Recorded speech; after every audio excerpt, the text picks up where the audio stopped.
Bismillahirrahmanirrahim. Assalamualaikum warahmatullahi wabarakatuh. Salam sejahtera untuk kita semua. Perkenalkan, nama saya Sabrina Etika Utami. Saya merupakan dosen tetap dari Universitas Putra Indonesia YPTK Padang, jurusan S1 Psikologi, Fakultas Psikologi. Video ini saya buat untuk memenuhi salah satu persyaratan sertifikasi dosen tahun 2025, yaitu persyaratan diri dosen dalam unjuk kinerja Tridharma perguruan tinggi di bidang pengajaran. Pada kesempatan ini, izinkan saya untuk menjelaskan salah satu kuliah yang saya ampu, yaitu Psikologi Abnormal. Psikologi Abnormal diambil oleh mahasiswa tingkat semester 4 dan berbobot 3 SKS. Pada mata kuliah Psikologi Abnormal, mahasiswa diharapkan mampu mengetahui dan menjelaskan beberapa pokok bahasan, yaitu teori pengantar psikologi abnormal, sejarah perkembangan psikologi abnormal, gangguan kecemasan, gangguan disosiatif dan somatif, gangguan afektif, gangguan psikotik, dan gangguan kepribadian. Capaian pembelajaran psikologi abnormal yaitu mahasiswa mampu menguasai konsep dasar psikologi abnormal dan paradigma dalam psikopatologi. Yang kedua, mampu menggolongkan gangguan-gangguan psikologi berdasarkan PPDGJ dan DSM-5. Yang ketiga, mampu melakukan interview berkaitan dengan kasus-kasus yang berkaitan dengan gangguan-gangguan psikologis. Berikut ini saya lampirkan cuplikan proses pembelajaran yang saya lakukan pada pertemuan kedua. Selamat menyaksikan. Warahmatullahi wabarakatuh. Waalaikumsalam warahmatullahi wabarakatuh. Baiklah, sebelum kita memulai perkuliahan kita hari ini, marilah sama-sama kita membaca doa terlebih dahulu. Al-Fatihah. Amin. Oke, seperti biasa, sebelum kita memulai perkuliahan kita, sebaiknya kita memulai dulu dengan 12 prinsip dasar ya, dan juga dilanjutkan dengan pemaknaan Asmaul Husna. Untuk 12 prinsip dasar silakan.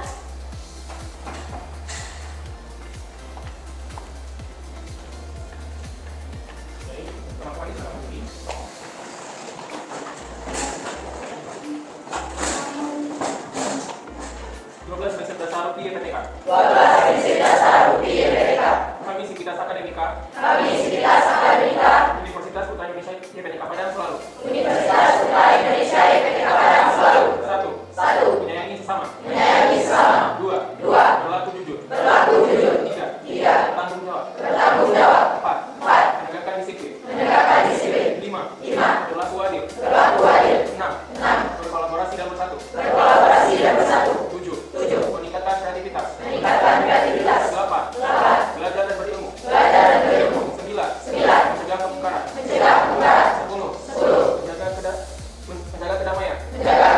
11. Mensyukuri nikmat. 12. Berlaku sabar. 1 YPTK. 1 visi. YPTK. 1 misi. YPTK. Jaya. YPTK. Melangkah lebih maju.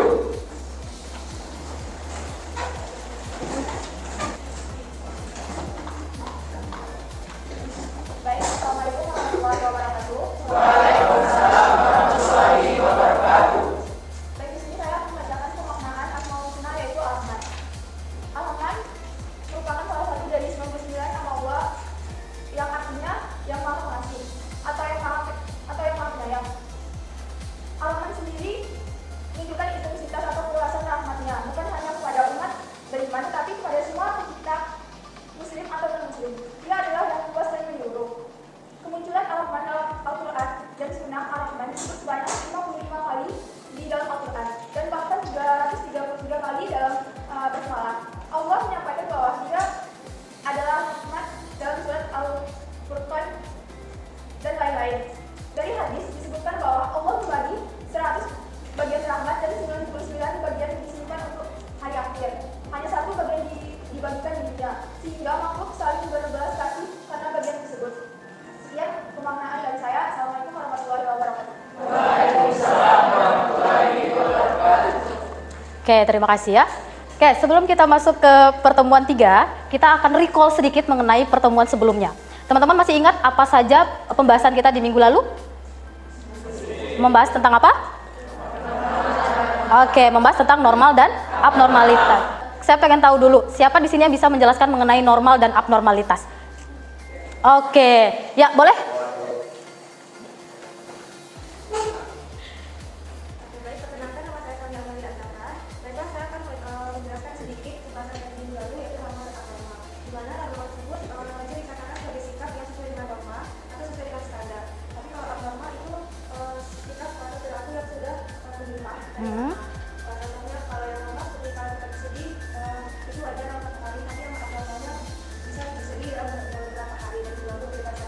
Oke, berarti normal itu dikatakan yang sesuai gitu ya, yang sesuai dengan norma. Yang abnormal itu berkaitan dengan penyimpangan. Oke, terima kasih. Saya mau tanya satu lagi, pemahaman mengenai normal dan abnormalitas. Siapa yang bisa?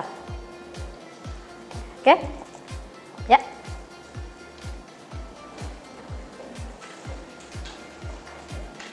Baik, saya akan menjelaskan tentang norma dan abnormalitas. Dalam psikologi, norma itu mengacu pada perilaku yang umum atau dihadapkan dalam satu kelompok. Sedangkan abnormal itu adalah perilaku yang menyimpang dari norma tersebut dan dapat menyebabkan kesulitan beradaptasi. Oke, terima kasih. Oke, jadi kalau untuk normal dan abnormalitas, teman-teman memahami ya, berkaitan dengan normal dan abnormalitas. Di sesuatu bisa dikatakan normal itu kan bukan hanya berkaitan dengan norma saja. Berkaitan dengan apa lagi? Statistiknya, berkaitan dengan angka-angkanya. Lalu apa lagi? Norma sosial yang berlaku, apalagi? Patologi. Sekarang kita berbicara berkaitan dengan abnormalitas. Sekarang kita sudah masuk yang namanya psikologi abnormal. Berarti berkaitan dengan adanya penyimpangan atau gangguan-gangguan, gitu ya. Nah, sekarang berkaitan dengan sejarah. Apa saja yang teman-teman ketahui mengenai sejarah psikologi abnormal? Oke, boleh? Saya akan menjawab beberapa sejarah dari perkembangan psikologi abnormal. Jadi yang pertama itu, psikologi abnormal itu dimulai dari peradaban manusia, di mana pada zaman-zaman itu jiwa-jiwa manusia itu memiliki beberapa kategori. Yang pertama itu pada masa demonologi awal. Pada masa demonologi awal itu menyebutkan bahwa perilaku abnormal itu disebabkan oleh pengaruh jin Oke. serta kekuatan setan. Oke. Berarti untuk awalnya ada kaitannya dengan jin-jin, gitu ya. Kah sampai saat ini masih ada pemahaman kalau abnormalitas itu berkaitan dengan jin atau roh-roh jahat? Masih ya, masih berlaku ya, sampai saat ini masih pemahaman orang ketika berkaitan dengan adanya gangguan roh jahat. Oke, nah kita lihat dulu untuk di materinya, gitu ya. Jadi kalau misalnya berbicara tentang sejarah psikologi abnormal itu pasti dimulai dari peradaban manusia, dari awalnya sudah ada, gitu loh. Lalu kita lihat dari zaman ke zaman terdapat perbedaan dalam penanganannya. Tentu persepsi mengenai yang namanya gangguan pasti juga setiap zaman itu pasti berbeda-beda. Yang tadi disampaikan sama temannya berkaitan dengan demonologi awal, di mana di demonologi awal itu pemahaman orang tentang gangguan psikologis berkaitan dengan roh jahat. Tentu dalam penyelesaian masalahnya juga berkaitan dengan pemahaman mereka di waktu itu, gitu ya. Nah, nanti kita akan membahas mengenai bagaimana sih bentuk-bentuk penanganan yang dilakukan untuk menangani perilaku abnormal. Oke. Nah, beberapa masa perkembangan. Nah, tadi sudah disebutkan sama temannya berkaitan dengan demonologi awal. Kita lihat, demonologi awal itu merupakan adanya pemahaman bahwa perilaku abnormal seseorang itu disebabkan oleh roh jahat. Nah, dari zaman dulu ternyata pemahaman berkaitan dengan jin-jin dan roh-roh jahat itu sudah dari awal. Bahkan sampai saat ini pun masih banyak pemahaman mengenai yang namanya roh-roh jahat tadi, ya kan? Oke, lalu juga nenek moyang kita di zaman prasejarah itu percaya bahwa perilaku abnormal merefleksikan adanya pengaruh roh jahat. Sampai saat ini masih berlaku. Nah, tekniknya bagaimana? Kira-kira menurut teman-teman di zaman dulu itu bagaimana? Ilmuwan-ilmuwan atau orang-orang dulu itu dalam menangani gangguan roh jahat. Kira-kira seperti apa? Bagaimana? Kedukun. Apalagi? Melobangkan tengkorak. Oke, apalagi? Siapa yang bisa? Apalagi kira-kira? Tadi ada bilang dukun, ada pelobangan tengkorak gitu ya. Oke, teknik trepanation. Oke, yang lain? Apalagi kira-kira? Apa? Dikirim ke kuil gitu ya. Nah, di zaman dulu berarti mereka mencari cara untuk mengeluarkan roh jahat. Salah satunya dengan melobangkan tengkorak. Di mana melobangkan tengkorak itu disebut dengan trepanation ya. Nah, sekarang kita lihat inilah bentuk kerangka dari orang-orang dulu ketika menangani adanya perilaku abnormalitas. Ini yang disebut dengan trepanation. Jadi mereka melobangkan tengkorak. Bukan hanya rohnya aja yang keluar ya kan? Karena ini sangat berbahaya, bukan cukup berbahaya lagi. Adanya pelobangan tengkorak. Orang-orang zaman dulu percaya bahwa ketika seseorang melobangkan tengkorak, roh jahatnya akan keluar. Ya, jadi inilah cara orang zaman dulu dalam menangani perilaku abnormal. Oke, kita lanjut. Nah, ini ya bentuk-bentuknya ya. Nah, ini adalah ilustrasi pada zaman dulu ketika melakukan penanganan dalam mengatasi perilaku abnormal. Apakah kira-kira penanganan ini manusiawi? Tidak ya, sangat-sangat berbahaya. Tapi orang zaman dulu percaya bahwa teknik ini bisa menangani perilaku abnormal. Kira-kira perilaku abnormalnya ini benar-benar ditangani atau sebenarnya orang ini malah merepress gangguan itu karena ketakutan? Nge-repress ya kan? Sebenarnya mungkin dia ada perilaku-perilaku abnormal tapi takut dalam proses penanganannya mereka akan merepress gangguan tersebut. Terselesaikan nggak permasalahan gangguan abnormalnya? Tidak, hanya tertahan, gitu kan? Oke. Nah, jadi ini lanjutannya. Jadi di zaman Yunani kuno itu orang-orang sering dikirimkan ke kuil. Ya, jadi selain trepanation, pendekatan mereka juga berkaitan dengan keagamaan. Di mana zaman dulu yang paling terkenal itu berkaitan dengan pengiriman orang-orang dengan perilaku abnormal ke kuil. Ya, oke. Nah, di sini juga mereka percaya terhadap kehadirannya dewa penyembuhan. Apa nama dewa penyembuhannya di sini? Asclepius. Oke. Nah, jadi mereka itu percaya gitu ya kalau Asclepius ini akan mengunjungi orang-orang yang menderita ketika mereka tertidur. Itu teknik dalam mengatasi orang-orang yang memiliki perilaku abnormal. Oke. Sampai di sini ada pertanyaan kah? Tidak? Oke. Berarti dalam fase yang pertama apa tadi? Demologis awal, di mana orang percaya akan kehadiran roh jahat yang mempengaruhi orang berperilaku abnormal. Oke, yang kedua tahapannya adalah somatogenesis. Oke, kita lihat di sini. Kira-kira pada masa Roma dan Yunani kuno, bagaimana pandangan orang-orang tersebut terhadap perilaku abnormal dan gangguan mental? Yep. Jadi orang dulu itu mengatakan bahwa kondisi soma itu tubuh mempengaruhi pikiran serta perilaku individu. Jadi ketika pemikiran seseorang itu terganggu, maka perilakunya juga akan terganggu. Oke, berarti dia meyakini adanya kaitan terhadap tubuh dengan perilakunya, gitu ya. Kira-kira di zaman ini orang ini percaya nggak dalam kehadiran Tuhan ataupun berkaitan perilaku abnormal itu berkaitan dengan hukuman Tuhan ataupun berkaitan dengan roh-roh jahat? Tidak. Sudah mulai menipis ya persepsi seseorang atau pemahaman seseorang tentang kehadiran roh jahat. Di mana mereka mulai pendekatannya secara medis, memahami bahwa ternyata soma tubuh itu berpengaruh terhadap perilakunya. Oke, tokohnya yang berperan itu adalah Hippocrates. Hippocrates menjelaskan mengenai pentingnya otak dalam jadi Hippocrates menjelaskan tentang pentingnya otak dalam mempengaruhi pikiran, perilaku, dan emosi manusia. Nah, jadi sudah mulai ya pendekatannya itu berkaitan dengan ilmu gitu. Medis, berkaitan bahwa pusat seseorang itu berada pada otaknya. Nah, jadi otak ini yang secara sadar mempengaruhi seseorang bagaimana dia berpikir, bagaimana ia berperilaku. Kita lanjut. Nah, lalu ada tokoh lainnya yang mulai sependapat nih sama si Hippocrates tadi. Siapa tokohnya? Galen. Bagaimana pandangan Galen?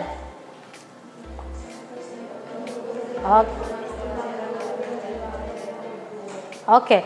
Galen mempercayai bahwa ada kaitan cairan tubuh dengan keseimbangan jiwa seseorang, gitu ya. Di sini dia bagi. Nah, pernah dengar ya pembentukan kepribadian seseorang yang disebut dengan plekmatis, melankolis, sanguinis, lalu koleris gitu.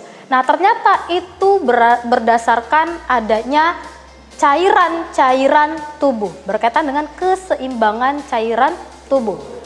Kejiwaan seseorang sudah dikaitkan dalam ilmu pengetahuan gitu ya, bentuk ilmu pengetahuan yang pendekatannya secara medis. Nah, kita lihat cairannya itu apa saja. Ada yang kelebihan lendir gitu ya. Di mana orang yang kelebihan lendir ini dianggap orangnya loyo, lambat, tidak bertenaga gitu ya. Nah, itu anggapannya si Galen. Lalu yang kedua. Kelebihan cairan empedu hitam, di mana orang yang memiliki kelebihan empedu hitam itu dianggap orang yang depresi. Disebutnya adalah melankoli. Lanjut setelah itu yang ketiga berkaitan dengan kelebihan darah. Bagaimana bentuk orang yang kelebihan darah ini? Ceria, Oke ya. Dia ceria, percaya diri gitu ya. Nah, orang-orang ini disebutnya sebagai sanguin. Oke. Kelebihan cairan empedu menyebabkan orangnya muram dan cepat marah, di mana orang ini disebut dengan kolerik. Nah, sekarang mulai tuh tahu begini langsung ngelihat, oh kayaknya saya orangnya ceria gitu ya. Saya orangnya percaya diri, oh berarti saya ini sanguin. Mungkin yang bawaannya sedih gitu ya, lalu juga lambat, kurang bertenaga, mulai ngelihat bahwa oh ternyata cairan empedu saya yang banyak, kelebihan lendir dalam tubuh saya, berarti saya melankolis. Oke, ada pertanyaan sampai di sini? Tidak. Selanjutnya, abad kegelapan dan demonologi. Kira-kira menurut teman-teman di abad kegelapan dan demonologi ini bagaimana pandangan orang di zaman itu?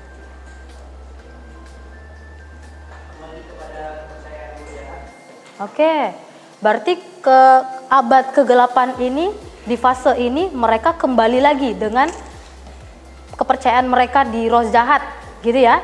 Oke, mungkin yang lain ada berpendapat lain?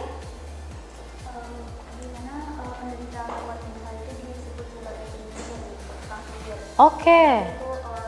Bersekutu dengan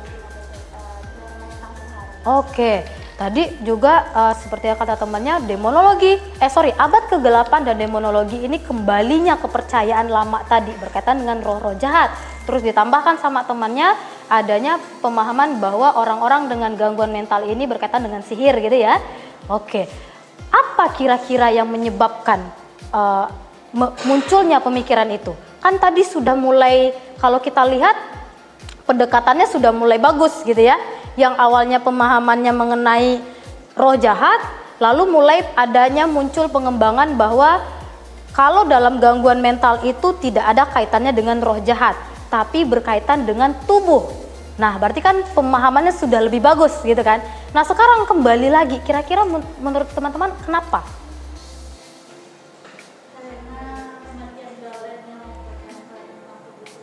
Oke.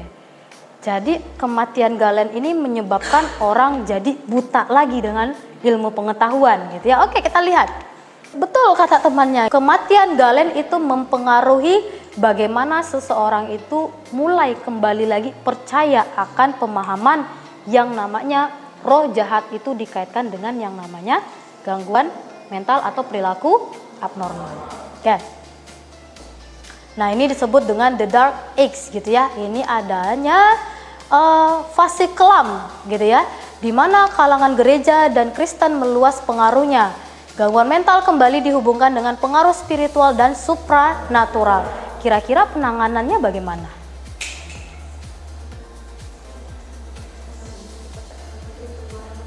Adanya ritual. Lalu apa lagi kira-kira? Apa? Ada upacara untuk mengeluarkan roh. Mulai lagi gitu ya. Apa tadi? Eksorsim. Apa itu eksorsim?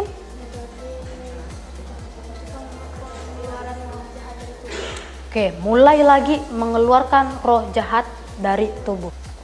Nah, inilah yang disebut dengan eksorsism. Kalian kalau misalnya di film-film pernah lihat nggak?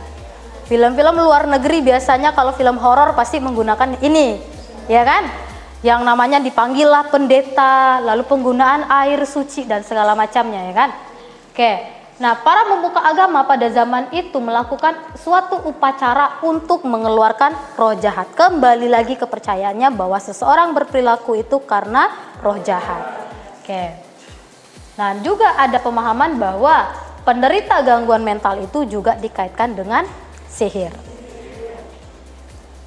Nah, adanya berkaitan dengan berkutu dengan setan gitu ya, menentang Tuhan dan segala macamnya. Di 1484 itu meminta kepada pendeta di Eropa untuk mencari para tukang sihir dan mengumumkan hukuman mati bagi penyihir. Karena mereka merasa bahwa orang-orang yang memiliki perilaku abnormal atau gangguan mental bisa menimbulkan mara bahaya untuk lingkungannya. Gitu ya. Jadi orang-orang zaman dulu mulai lagi tuh penanganannya tidak manusiawi. Dibunuh loh ini. Ya kan? Dicari orang-orang yang mengalami gangguan mental lalu dibunuh. Padahal sebenarnya itu tidak ada kaitannya dengan roh jahat ya kan, untuk saat ini kita ketahui. Oke, jadi ternyata itu selama 2 abad lebih dari 100 orang yang dituduh sebagai tukang sihir yang sudah dibunuh. Oke, ini saya lanjut. Nah, setelah itu masuk ke dalam awal pembangunan Asilum. Asilum itu apa? Tempat penampungan. Oke. Nah, kita lihat dalam awal pembangunan Asilum, di mana di sini abadnya di abad 15 dan 16. Bagaimana kira-kira? Hah? Ricu, apalagi kira-kira? Memprihatinkan, hah? Berisik. Dengan gangguan mental itu dibiarkan saja. Ada yang dirantai, ada yang berbaring di atas kotoran mereka sendiri. Nah, terbayang itu bagaimana tidak manusiawinya dalam penanganan orang-orang yang mengalami gangguan mental. Mungkin pemahamannya sudah mulai naik gitu ya. Yang awalnya waktu di kegelapan gitu ya, mereka memahami bahwa balik lagi gangguan mental ini berkaitan dengan roh jahat dan sihir.